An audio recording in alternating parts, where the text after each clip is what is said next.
arrival of President-elect Ferdinand Romualdez Marcos Jr.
Please rise for the entrance of colors.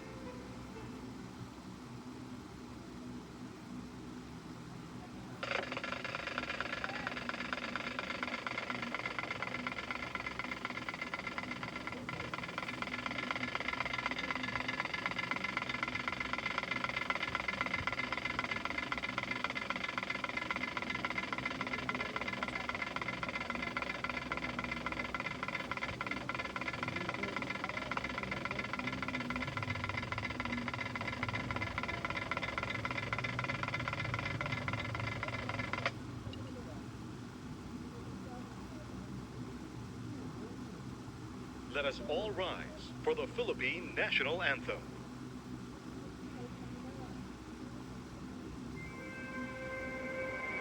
Bayang makiliw, perlas ng silanganan, alab ng puso, sa dibdib mo'y buhay. Lupang hinirang, duyan ka ng magiting, sa manlulupi, di ka pasisiil, sa dagat at bundok, sa simoy at sa langit mong baghaw, may dilag ang tula at awit sa paglayang minamahal.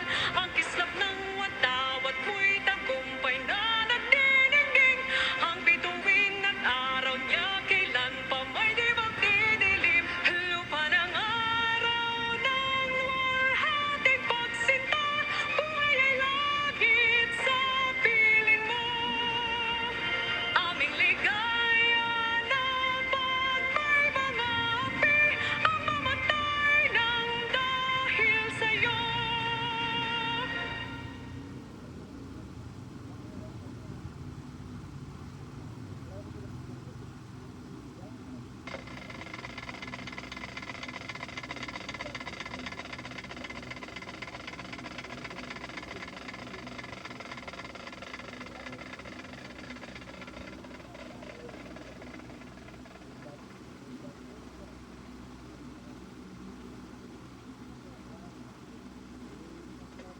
Please remain standing for the ecumenical prayer.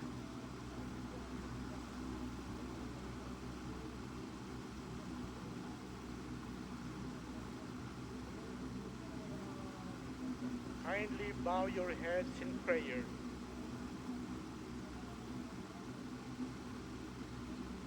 Sa ngalan ng Ama at ng Anak at ng Espiritu Santo. Amen. O Diyos naming maawain at mapagmahal, kami ay nagpapasalamat sa araw na ito na inyong nilikha, puspos ng biyaya para sa mundo, at mga Pilipino kung saan aming tinatanggap ang aming bagong Pangulo.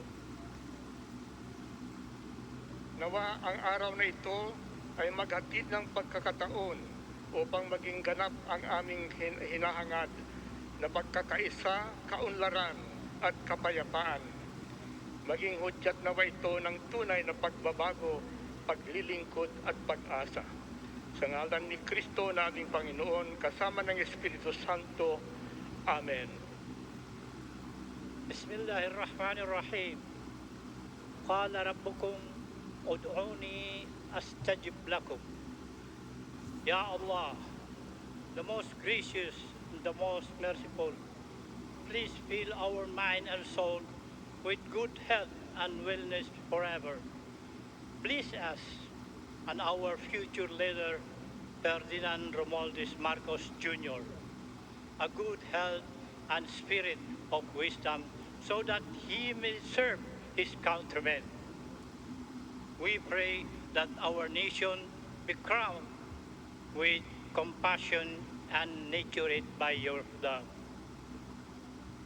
ربنا آتنا في الدنيا حسنة وفي الآخرة حسنة وقنا عذاب النار وادخلنا في جنة مع الأبرار يا عزيز يا غفار يا رب العالمين.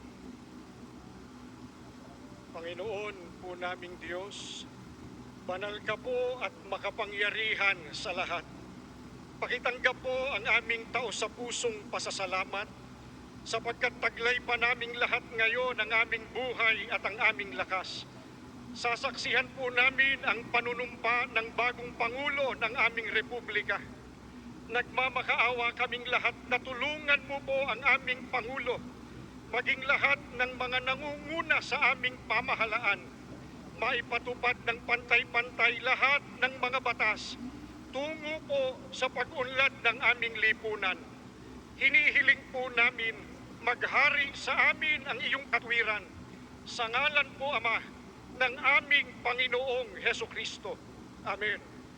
Mapagpala po naming Diyos, binabalik po namin ang papuri at pasalamat sa inyong saganang biyaya na sa kabila ng mga krisis, pandemya, kami po ay patuloy na tumitingin na kami po ay merong bagong lipunan na kung saan ang bawat isa sa amin ay magkakaisa upang kami po ay umunlad. Panginoon, inyo pong puspusin ng biyaya ang aming bagong Pangulo sa po ng kanyang buong sambahayan at pamilya. Gayon din po ang lahat ng mga gabinete, ang kanyang administrasyon. At salamat po na kami ay walang dapat ipangamba sapagkat kayo po'y nangako na kayo po ang sa amin. Ito po ang aming pakiusap sa pangalan po ng aming Panginoong Yesus. Amen. Salamat po, Ama, sa pag-ibig na pinupuno nyo sa puso ng bawat Pilipino. Pag-ibig na maaaring sandalan, gawing pundasyon at balangkas ng aming pagkakaisa. Patuloy niyo po kaming pag-umapawi ng pag-ibig sa bayan, sa inyo at sa aming kapwa. Sa pangalan ng Panginoong Yesus. Aming Amang manlilikha at tagapagpagpatuloy, Nagkakaisa po kami ngayon na nagtatalaga sa inyong hinirang na maging Pangulo at lingkod ng bayan, si Ginoong Ferdinand Bongbong Romualdez Marcos Jr. Sa kanyang pamumuno at pamamahala, liwanagan niyo po siya ng inyong maningning na ilaw, kasihan at puspusin ng inyong banal na diwa, labanan ng inyong mapagpalang kamay, pangunahan at akayin ng inyong makatwirang tinig, at patuloy na pagkalooban ng nag-uumapaw na pag-ibig at pagmamalasakit sa sambayanang Pilipinas. Bigyan niyo po siya ng mga makakatuwang sa pamamahala na may pusilak na kalooban, mga manunungkulang maalam, mabunga at marubdob ang pagmamahal sa bayan. Kami pong lahat na mamamayan ay patuloy ninyong gabayan na maging matapat sa aming mga tungkulin sa bayan para sa isang maunlad at nagkakaisang Pilipinas. Sa maiksing sandali po ng tahimik na pakikipagniig sa ating Ama sa Langit, ipabatid natin ang ating mga niloloob at pasalamat.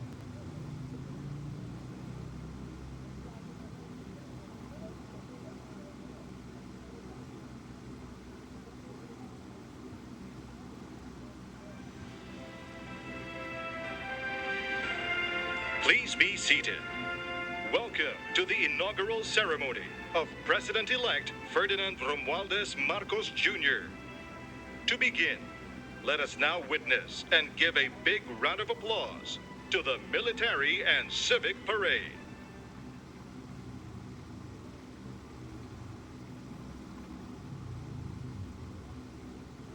Sa makasaysayang araw na ito, ating binibigyang pugay ang bagong Pangulo ng Republika ng Pilipinas, Pangulong Ferdinand Romualdez Marcos Jr. Kung kaya't narito po ang isang parada bilang pagpaparangal. At tinapong tunghayan ng mga tagapangalaga ng bansa, naglilingkod sa iba't ibang larangan, isinasanggalang ang bansa sa anumang pagbabanta. Sila na nagtataglay ng katapangan at kagitingan, patuloy na nakikipaglaban para sa kapayapaan at kalayaan na ating tinatamasa.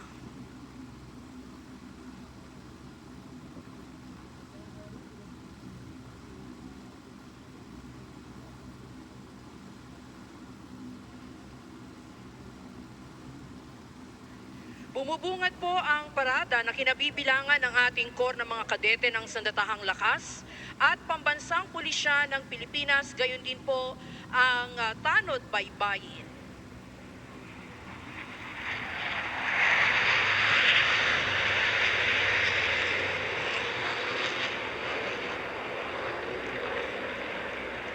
Inyo pong nasaksihan ang high-speed opener pass o ang mabilisang paglipad ng FA-50PH o ang tinaguriang Fighting Eagle. Ito ang pangunahing air asset na ginamit sa pagsasagawa ng combat air operation sa Marawi City laban sa ISIS-inspired terrorists. Naipamalas na ng FA-50PH Agila ng Pilipinas ang pagiging most lethal weapon system dahil sa iba't ibang katangian nito na ginagampanan sa pagdepensa at pag-atake sa impapawid ng Philippine Air Force. Ang FA-50PH bilang air asset ay pinangangasiwaan ng ating 5th Fighter Wing, the home of the country's frontline fighters and jet traders.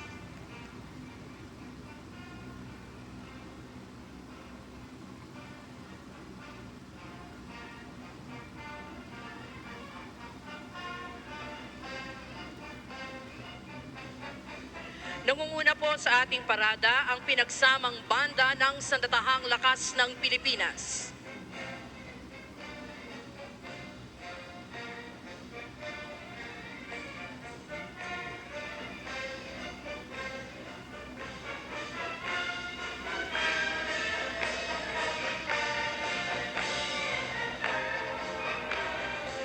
Dumaraan po sa hating harapan ang commander ng tropa, Major General Jonas R. Lumawag, Philippine Navy Marines. Ang unang brigada sa kasuotang gala ay nasa pamumuno ni Brigadier General Alvin P. Flores, Army. Ang unang batalyon ay binubuo ng core ng mga kadete ng Sandatahang Lakas ng Pilipinas na pinangungunahan ni Cadet First Class Edmond D. Logroño. Mula sa prestiyosong Philippine Military Academy, ang mga ginoo at binibining ito ang mamamahala sa iba't ibang sangay ng Sandatahang Lakas. Ikinikintal sa kanilang puso't isipan ng kagitingan, integridad at katapatan. Sila na sa hinaharap ay magiging kaagapay sa pagsusulong ng kapayapaan at kaunlaran ng bansa. Sumusunod ang batalyon ng mga kadete mula sa kilalang Philippine National Police Academy sa pangunguna ni Cadet Second Class Joshua R. Pulido. Hinuhubog ang karakter ng mga kadeteng ito upang mamuno sa hinarap ng nananaig ang paglilingkod, karangalan at hustisya, gayon din bilang makadiyos, responsable at respetadong mga public safety officers.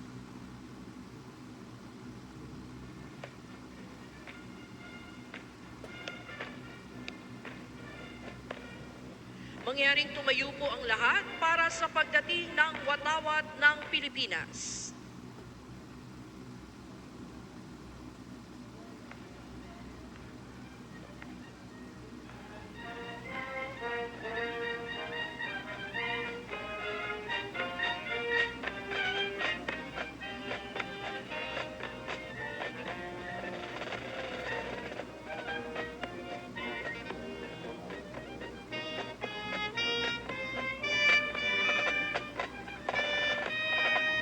Mangyaring magsiyup muna ang lahat.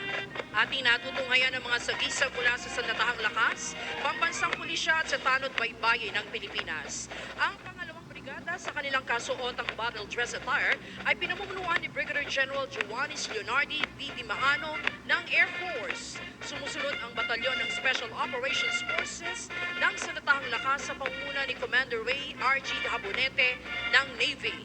Binubuo ang batalyon ng Scout Ranger at Special Forces ng Philippine Army, Naval and Special Operations Group ng Philippine Navy at 7th Special Operations Wing ng Philippine Air Force. Sila mga piling individual na ang kasanayan ay sa iba't ibang larangan at nakakaangat lalo na sa mga espesyal na operasyon.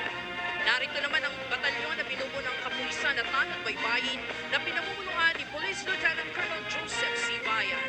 Ang ating kapulisan na tagapagpatupad ng batas sa papanatili ng kapayapaan at kaayusan at nagsisiguro sa kaligtasan ng ating mamamayan.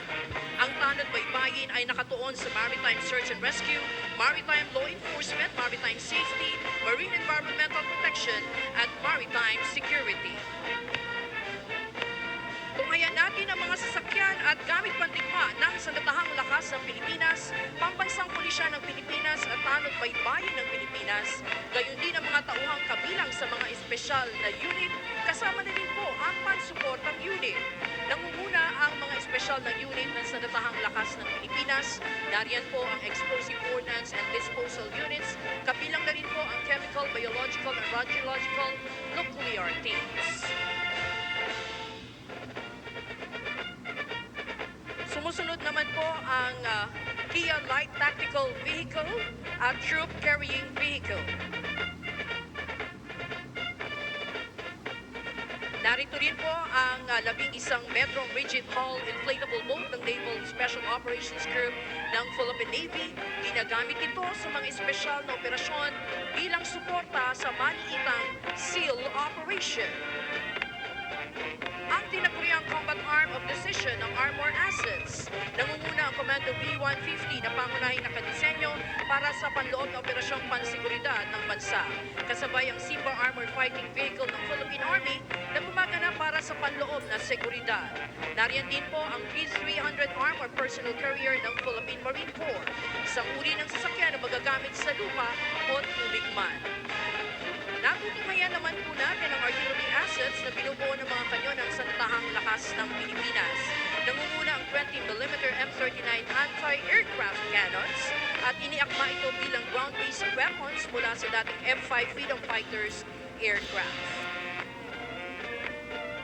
Sumusunod ang Atmos 155mm howitzer system na binuo bilang shoot-and-scoot weapon na agarang magre-responde sa mahirap na kalupaan at kritikal na lugar.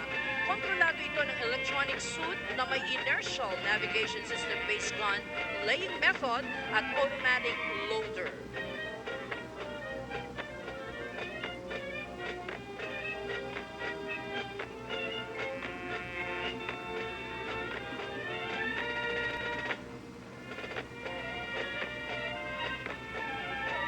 Nasa ating harapan ang 105mm howitzers.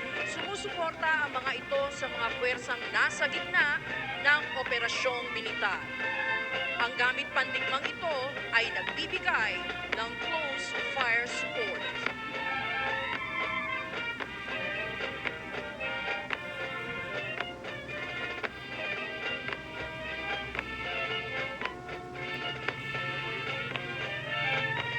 Inyo naman po nakikita ang 8-ton Ural trucks at 1 1/4 ton SATCO. Ang mga sasakyang ito ay ginagamit bilang bahagi ng combat support units.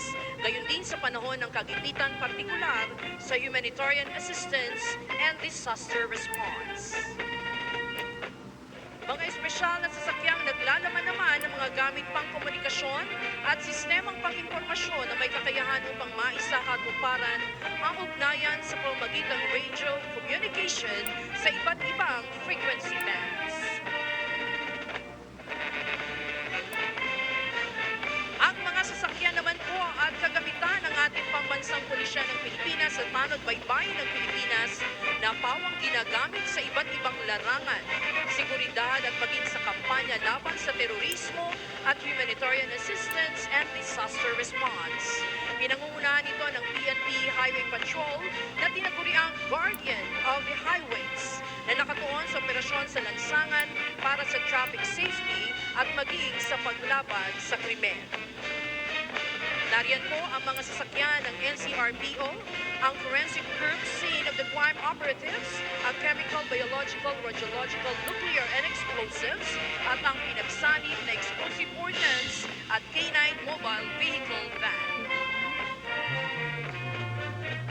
Natutunghayan natin ng SWAT van, Special Action Force, lalula ng Multipurpose Armored Vehicle Personnel Carrier at MG Rubber Boat.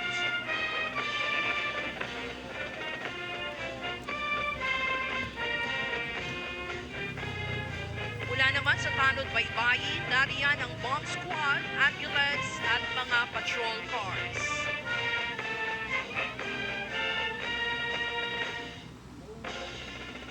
Nariyan po ang kanilang jet ski para naman sa agarang makatugon sa seguridad at search and rescue operations. Ang aluminum search and rescue boats na nakadisenyo upang mabilisang makaresponde ang rescue team sa mga nalunod o biktima ng sakuna sa karagatan. Samantalang ang Regional Hull Boat ay ginagamit sa iba't ibang misyong isinasagawa ng Coast Guard Anti-Terrorist Unit.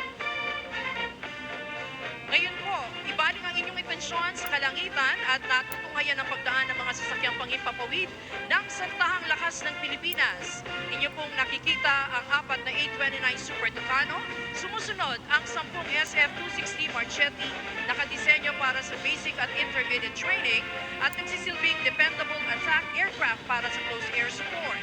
Nariyan din ang 4 na Cessna aircraft at ang panghuli sa hanay ng mga sasakyang panghimpapawid, ang siyam na T-41 trainer aircraft.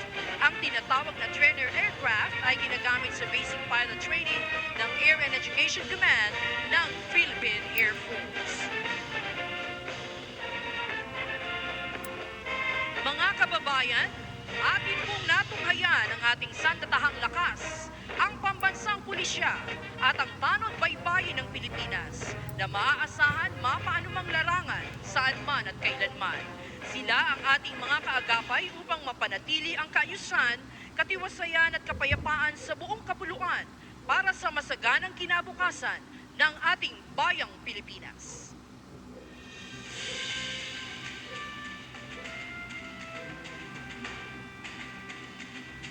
Mula naman sa iba't ibang sektor ng ating lipunan.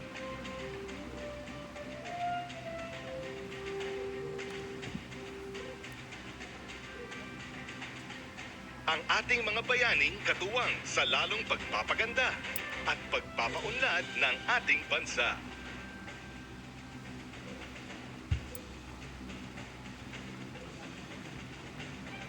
Ang ating mga medical frontliners.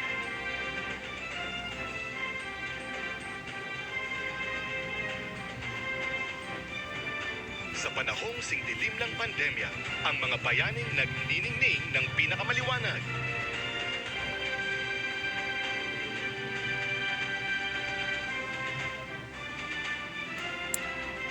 Sila ang ating mga medical at healthcare frontliners.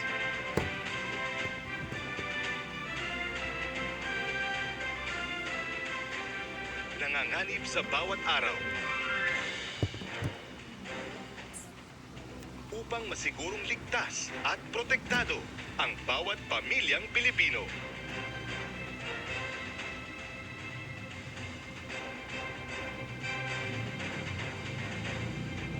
Ang ating mga overseas Filipino workers.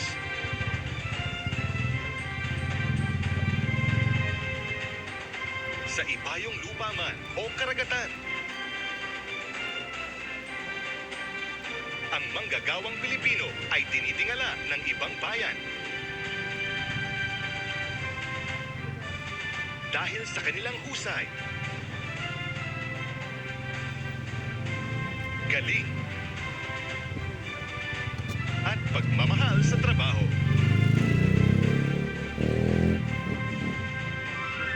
Karangal-rangal ang kanilang mga sakripisyo.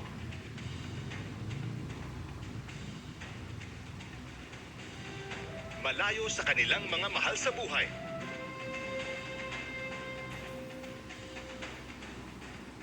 Kapalit ng kanilang di matatawarang kontribusyon sa ating ekonomiya.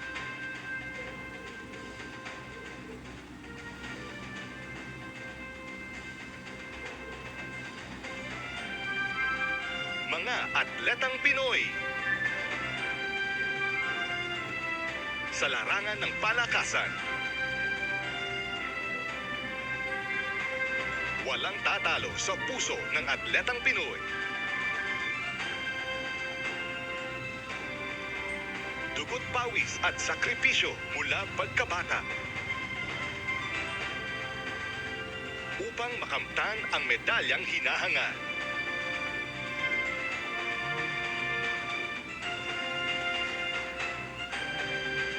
Ang karangalang inyong dala para sa bansa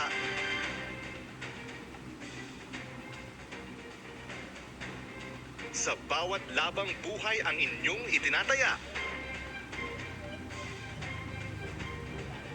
ay kabayanihang ating kinikilala.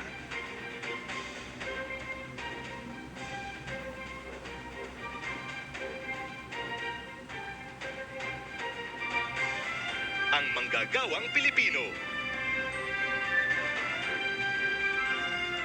Kinikilala bilang haligi ng ating pag-unlad bilang isang bansa.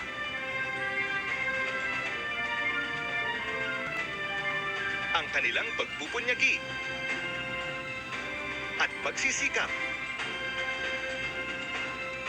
na maitaguyod ang pamilyang Pilipino sa kabila ng anumang balakid ay ating bigyang dangal. Anumang industriya o antas ng panunungkulan, ang bawat manggagawang Pilipino ay bahagi ng pagbabago.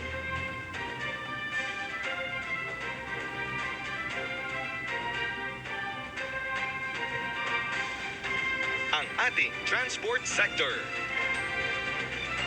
panlupa,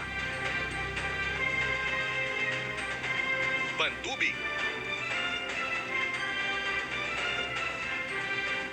o panghimpapawid.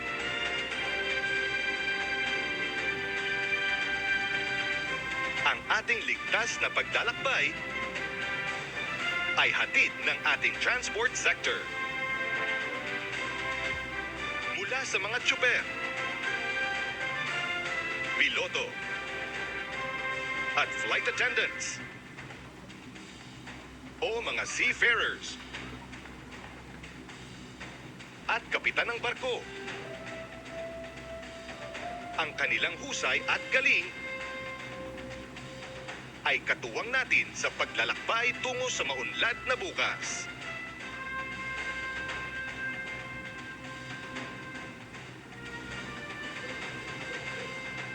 Isang pagpupugay sa ating mga magsasaka at mangingisda.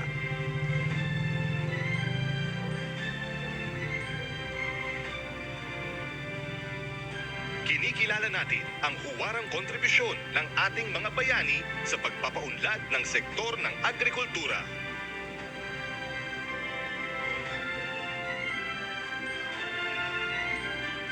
Ang ating likas na yamang lupa at karagatan.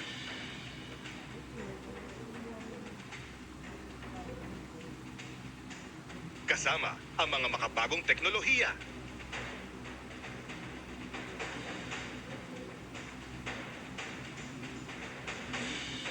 Isang masaganang kinabukasan para sa agrikultura at matibay na seguridad sa pagkain ang naghihintay sa atin.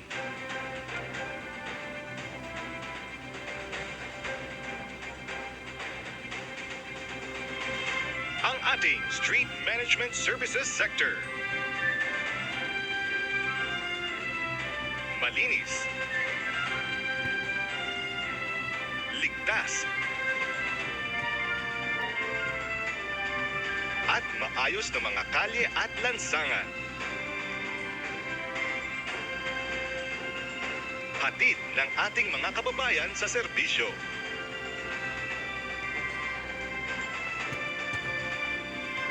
Sinisigurong malinis ang ating kapaligiran.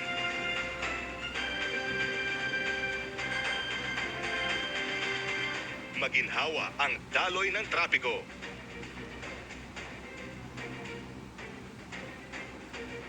At ligtas ang ating publiko sa daan.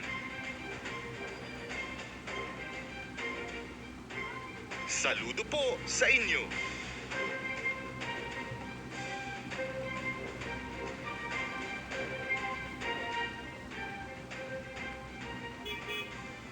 Ang ating construction. To read the joint resolution from the Senate and House of Representatives, Senate President Vicente Tito Soto III.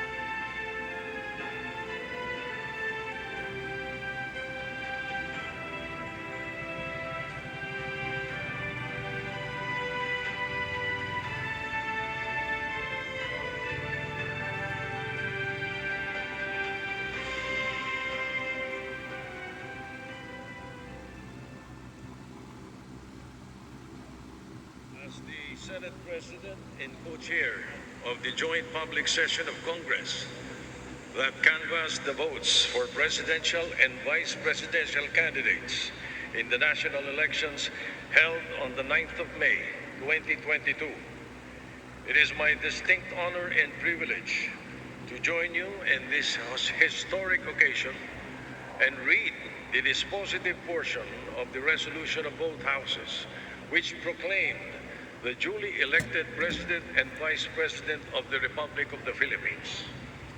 The dispositive portion of the said resolution reads as follows. Resolved further to declare that candidate Ferdinand Bongbong Romualdez Marcos Jr.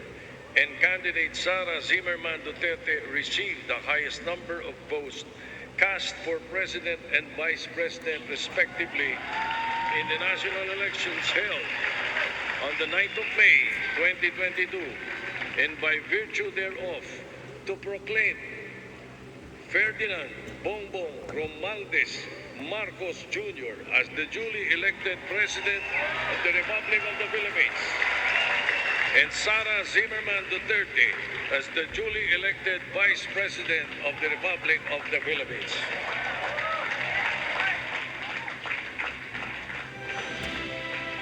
To administer the oath of office to President-elect Ferdinand Romualdez Marcos Jr., Chief Justice Alexander G. Gesmundo. May we request on stage Attorney Liza Araneta Marcos, Ferdinand Alexander Sandro Marcos, Joseph Simon Marcos, and William Vincent Marcos to witness the oath taking.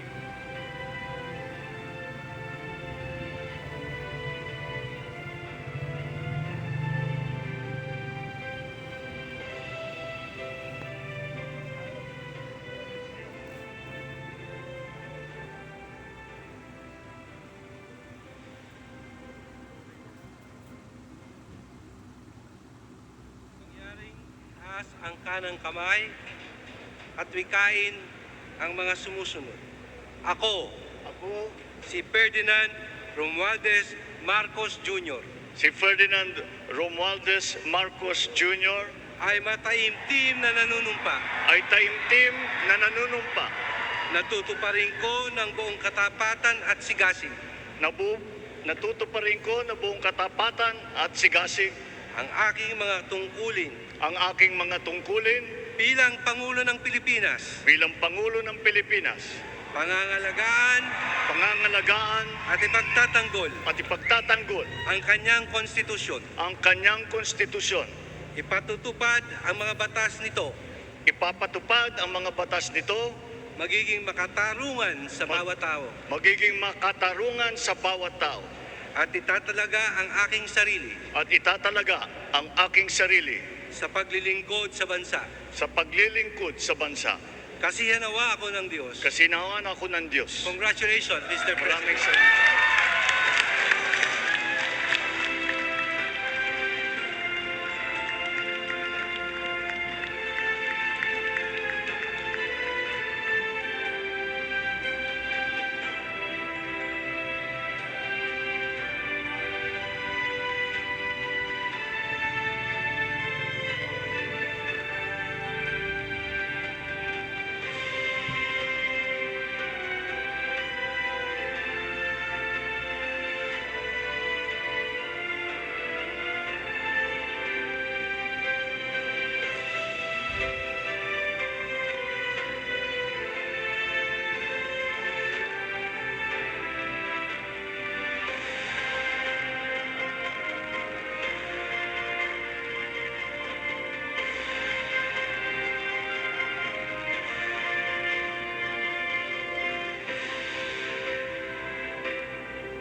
Excellencies, ladies and gentlemen, the President of the Republic of the Philippines, President Ferdinand Romualdez Marcos Jr.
His Excellency David Hurley, Governor General of Australia, and First Lady Linda Hurley, Their Excellencies, Special Envoys, and Heads of Delegations, His Excellency, Most Reverend Charles John Brown, and the esteemed members of the Diplomatic Corps, Vice President Sara Duterte,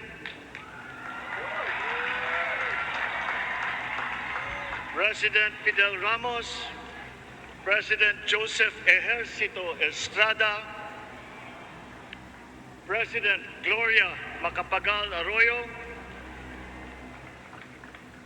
Senate President Vicente Soto III, and the honorable members of the Philippine Senate,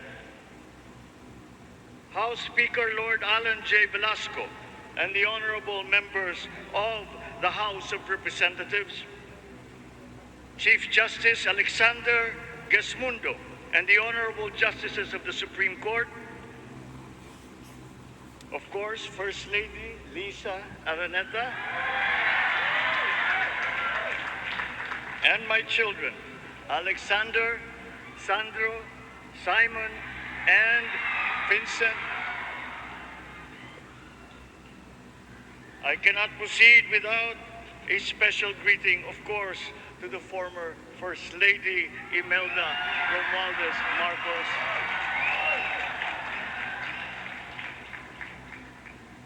Other distinguished guests, ladies and gentlemen, my friends, ang aking minamahal na mga kababayan,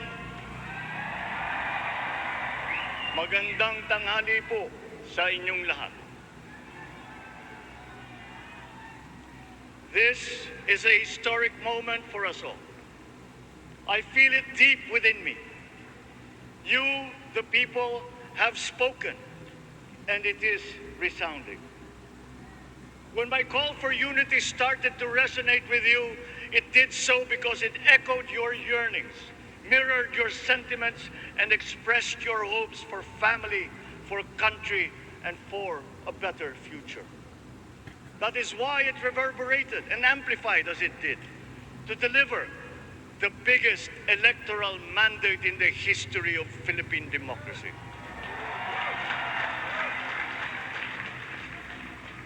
By your vote, you rejected the politics of division. I offended none of my rivals in this campaign. I listened instead to what they were saying, and I saw little incompatibility with my own ideas about jobs, fair wages, personal safety, and national strength, and ending want in a land of plenty. I believe that if we but focus on the work at hand and the work that will come to hand, we will go very far under my watch. You believe that too. At pinakinggan ko ang tinig ninyo na ang sinisigaw ay pagkakaisa, pagkakaisa, pagkakaisa.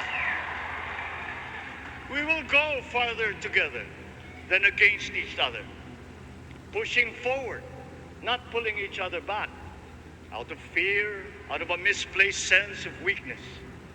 But we are the furthest from weak. The Filipino diaspora flourishes even in the most inhospitable climes, where they are valued for their quality. The changes we seek will benefit all and will shortchange no one. I was not the instrument of change. You were that.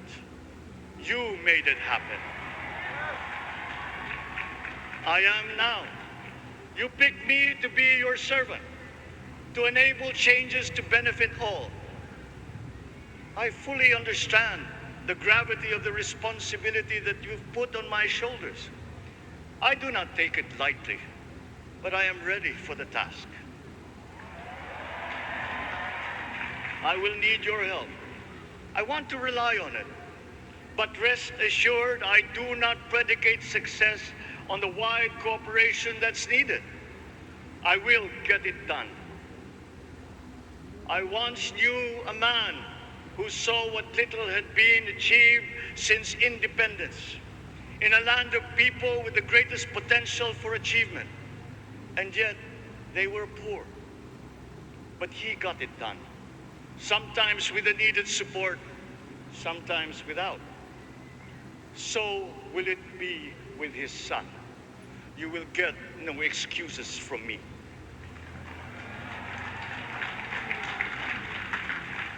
I am here not to talk about the past.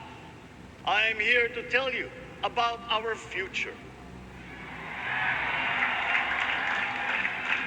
A future of sufficiency, even plenty, of readily available ways and means to get done what needs doing. By you, by me. We do not look back, but ahead. Up the road that we must take to a place better than the one we lost in the pandemic. Gains made and lost, opportunities missed, well-laid plans superseded by the pandemic. Indeed, ours was the fastest growing economy in ASEAN by ways now outdated. We shall be again by a radical change in the way the world must now work to recover what we have lost in that fire and move on from there. We face prospects of the spread of the war abroad, of which we are totally blameless. We seek friendship with all.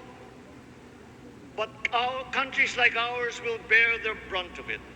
And if the great powers draw the wrong lessons from the ongoing tragedy in Ukraine, the same dark prospect of conflict will spread to our part of the world. Yet, there is more out there. Like going forward by new ways of doing that the pandemic forces to adopt. A stronger resilience, quicker adaptability. They are our best prevention. They are our best protection. Quiet reflection in a rough and tumble campaign of a breadth and intensity never experienced revealed some of them, such as a willingness to listen despite the noise, the hesitation to quarrel over differences, and to never, ever give up hope of reconciliation. These gave me the peace to ponder deeper. There are hints of a road not taken that could get us out of here quicker, to something better, something less fragile. There is also what you, the people, did to cope. But this time empowered by new techniques and more resources. You got by, getting some of what you needed with a massive government help. And for this, I thank my predecessor for the courage of his hard decisions. But there is a way to put more means and choices in your hands. I trust the Filipino.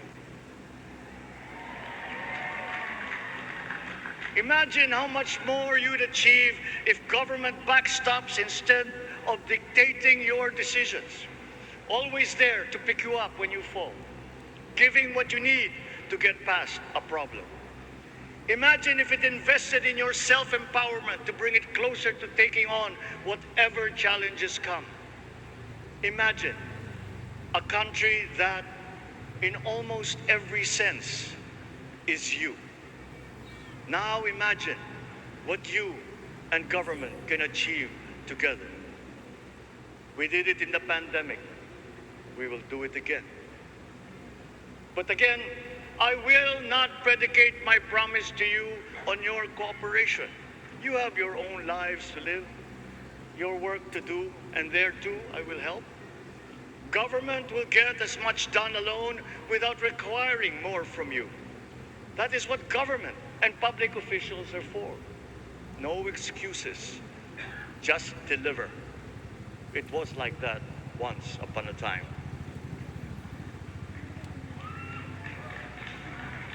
I did not talk much in this campaign. I did not bother to think of rebutting my rivals. Instead, I searched for promising approaches better than the usual solutions. I listened to you. I did not lecture you who has the biggest stake in our success. And the forthcoming State of the Nation will tell you exactly how we shall get this done. In this fresh chapter of our history, I extend my hand to all Filipinos. Come, let us put our shoulders to the wheel and give that wheel a faster turn to repair and to rebuild and to address challenges in new ways, to provide what all Filipinos need, to be all that we can. We are here to repair a house divided, to make it whole, and to stand strong again in the bayanihan way, expressive of our nature as Filipinos. We shall seek, not scorn, dialogue. Listen respectfully to contrary views. Be open to suggestions coming from hard thinking and unsparing judgment. But always from us, Filipinos. We can trust no one else when it comes to what is best for us. Past history has often proven that. Solutions from outside divided us. None deepened our understanding. They were always at our expense. Never forget, we are Filipinos. One nation, one republic, indivisible. We resisted and never failed to defeat foreign attempts to break up our country in my father's watch. His strongest critics have conceded that. So let us all be part of the solution that we choose. In that lies the power to get it done. Always be open to differing views, but ever united in our chosen goal. Never hesitating to change it, should it prove wanting. That is how agile, resilient republics are made. Our future, we decide today. Yesterday cannot make that decision anymore, nor can tomorrow delay it. The sooner we start, the surer and quicker the prospect of achieving our future. These are troubling times. What's happening to others can happen to us, but it will not. We see what's happening. We are witness to how it is being stopped, and we have seen the glory that crowns struggle against all odds. Giving up is not an option. We've been through times of bitter division, but united We came through to this when it shall begin again, but better. The campaigns I've run have taken me here where I stand today. I listened to you, and this is what I have heard. We all want peace in our land. You and your children want a good chance at a better life in a safer, more prosperous country. All that is within reach of a hard-working, warm, and giving race. Your dreams are mine. Pangarap nyo ay pangarap ko. How can we make them come true? How can we do it together? But I will take it as far as anyone with the same faith and commitment can, as if it depended entirely on himself. Sa pangarap na maging mapayapa ang ating bansa, ang pangarap nyo ay pangarap ko. Sa pangarap na maging maunlad ang ating bansa, ang pangarap nyo ay pangarap ko. At sa pangarap na maging mas masinang ang kinabukasan natin at ng ating mga anak, ang pangarap nyo ay pangarap ko. We are presently drawing up a comprehensive, all-inclusive plan for economic transformation. We will build back better by doing things in the light of the experiences that we have had, both good and bad. It doesn't matter. No looking back in anger or nostalgia. In the road ahead, the immediate months will be rough, but I will walk that road with you. The pandemic ravaged bigger economies than ours. The virus is not the only thing to blame. What had been well built was torn down. We will build it back better. The role of agriculture cries for the urgent attention that its neglect and misdirection now demands. Food self-sufficiency has been the key promise of every administration. None but one delivered. There were inherent defects in the old ways and in recent ways too. The trade policy of competitive advantage made the case that when it comes to food sufficiency, a country should not produce but import what other countries make more of and sell cheapest. Then came Ukraine. The most vulnerable when it comes to food are the countries furthest away from the conflict, those bearing no blame for provoking it. Yet they face the biggest risk of starvation. If financial aid is poured into them, though it never is, there is nothing to buy. Food is not just a trade commodity. Without it, people weaken and die. Societies come apart. It is more than a livelihood. It is an existential imperative and a moral one. An agriculture damaged and diminished by unfair competition will have a harder time or will have no prospects at all of recovering. Food sufficiency must get the preferential treatment the richest free trade countries always gave their agricultural sectors. Their policy boils down to don't do as we do. Do what we tell you to. I am giving that policy the most serious thought if it doesn't change or make more allowances for emergencies with long-term effects. There is a parallel problem in our energy supply. Sufficient fossil fuel-free technology for whole economies has yet to be invented. And it is not seriously tried by rich countries. Again, consider the response of the richest countries to the war in Ukraine. But surely, a free world awash with oil can assure supplies. Or we will find a way. We are not far from oil and gas reserves that have already been developed. What we teach in our schools, the materials used must be rethought. I am not talking about history. I am talking about the basics, the sciences, sharpening theoretical aptitude and imparting vocational skills, such as in the German example. alongside the national language with equal emphasis and facility in a global language, which we had and lost. Let us give OFWs all the advantages we can for them to survive and to thrive. Our teachers from elementary up are heroes fighting ignorance with poor paper weapons. We are condemning the future of our race to menial occupations abroad. Then they are exploited by traffickers. Once we had an education system that prepared coming generations for more and better jobs. There is hope for a comeback. Vice President and soon-to-be Secretary of Education, Sara Duterte Carpio, will fit that mission to a T. We won't be caught unprepared, under-equipped, and understaffed to fight the next pandemic. To start with, we never got over the pandemic of poor, if any, free public health. The last major upgrade of a public health system, exemplified by the resources poured into PGH, predates the current shambles by 3 generations.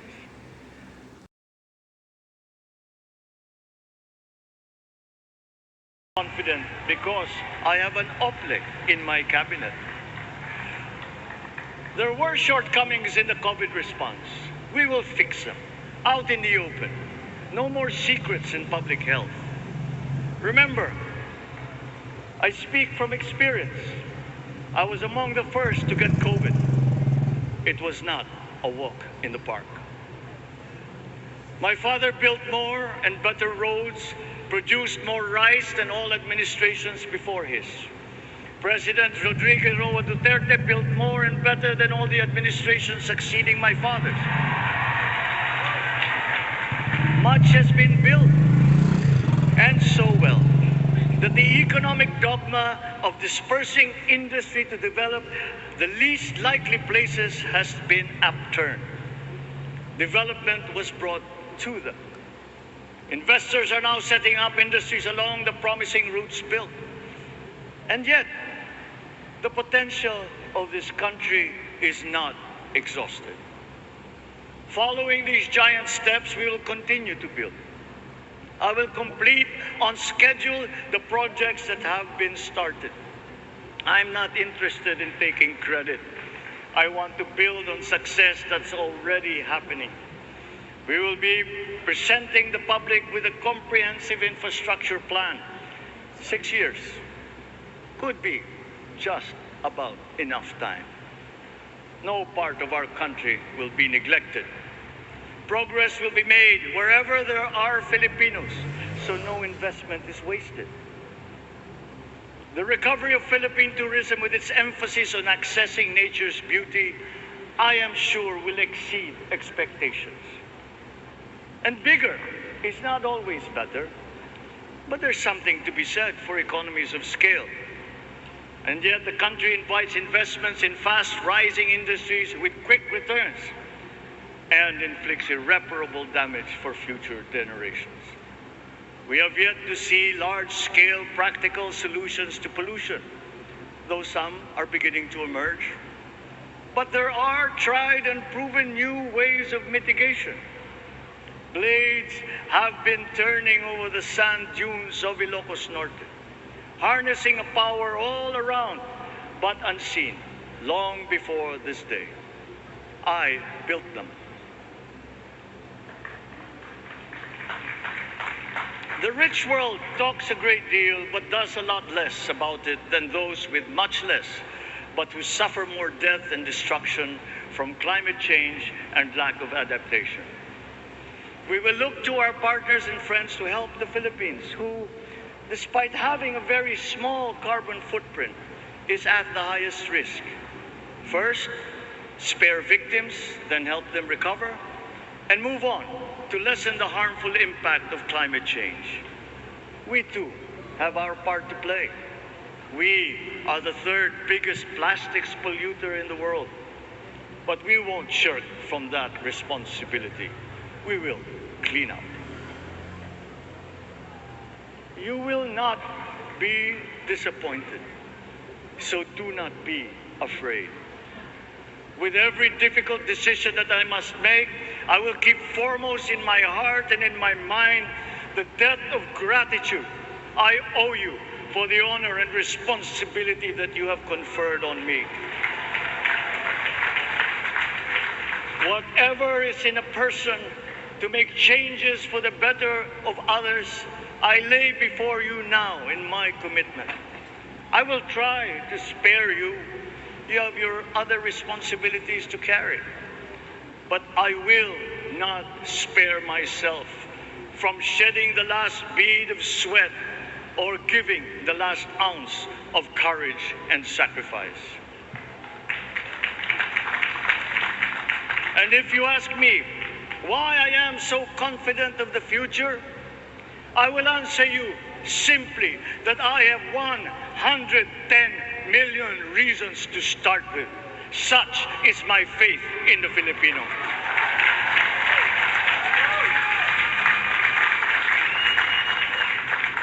Believe, have hope.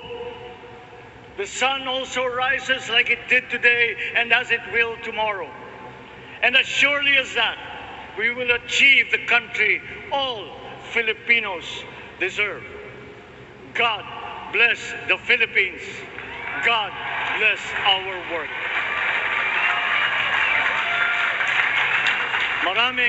Maraming salamat po sa inyong lahat. Mabuhay ang Pilipinas. Magandang tanghali po.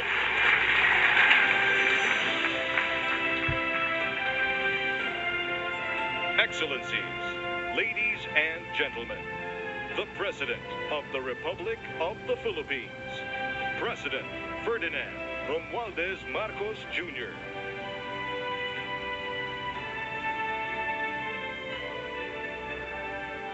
We will now have a photo opportunity with President Ferdinand Romualdez Marcos Jr. May we invite the first family on stage. First Lady Liza Araneta Marcos, Ferdinand Alexander Sandro Marcos, Joseph Simon Marcos, and William Vincent Marcos.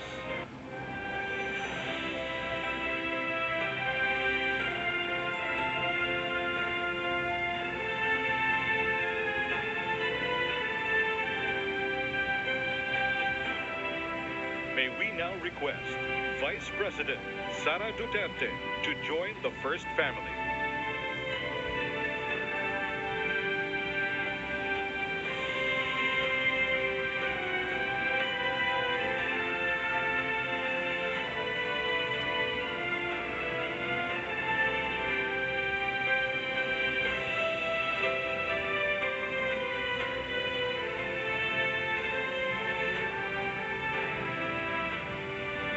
May we now request on stage Chief Justice Alexander G. Gesmundo and Senate President Vicente Soto III to join the first family.